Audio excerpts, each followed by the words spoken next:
opportunity to return to that, to the issues raised by these newborn feminists there.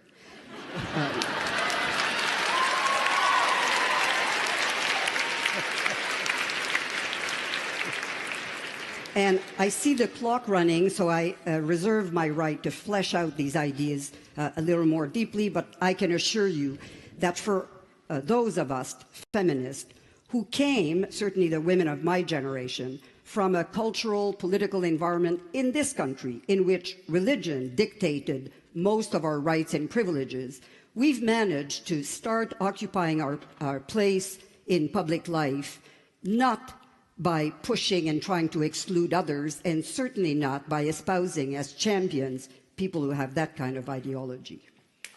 Thank you. Okay. I want to hear from the pro team back-to-back. So, Simon, let's have your rebuttal, and then I'll come on to Mark and Nigel. Oh, okay. Yeah, I was just struck by how obsessed with sex these two guys are, really, actually. It's a bit sad, really, actually.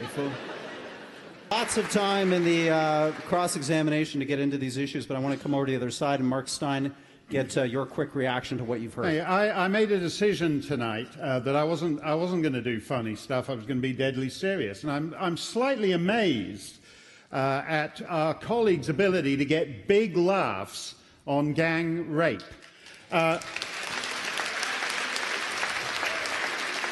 Madame Arbor scoffs at the newfound feminists over here.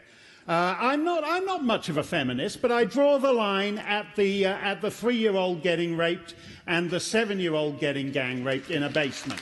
And when Simon tells us that, oh, funnily enough, we're all obsessed, maybe we don't get enough action in the Toronto singles bars.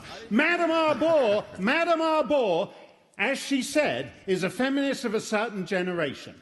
And those feminists were very clear, as Madame Arbor was very clear in Sudan, that rape is not about sex, whatever Simon may say.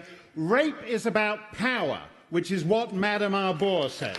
And we're not talking about the kind of sex I want to have. I ain't into 3-year-old girls. But the 14-year-old girl in Sudan, here's a random example from 10 days of German migrant crimes in January.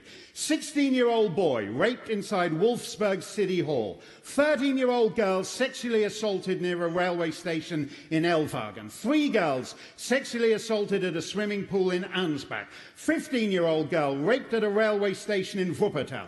Attempted gang rape of a 13-year-old girl in Gelsenkirchen. I can go on and on. These are all rapes, gang rapes in public places, trains, streets, parks, and even City Hall. And I congratulate you on getting big laughs with that, Simon, and you, Louise, because if I'd known that, I'd be doing open night mic on gang rape at a comedy club. It isn't funny. It isn't funny. Okay, Mark, we'll be able to get into this later. Your time is up. We've lived through 100 years of female liberation and emancipation, and now we have the mayors of towns in Germany and in Sweden and in other parts of Northern Europe telling women not to walk out after dark on their own.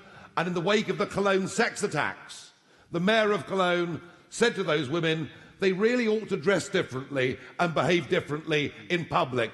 That, Simon, is what is sad, and actually I find the sheer hypocrisy of those of you that have stood up and said you're going to defend female rights when actually you think migrant rights are more important than female rights in our own community. Frankly, shame on you.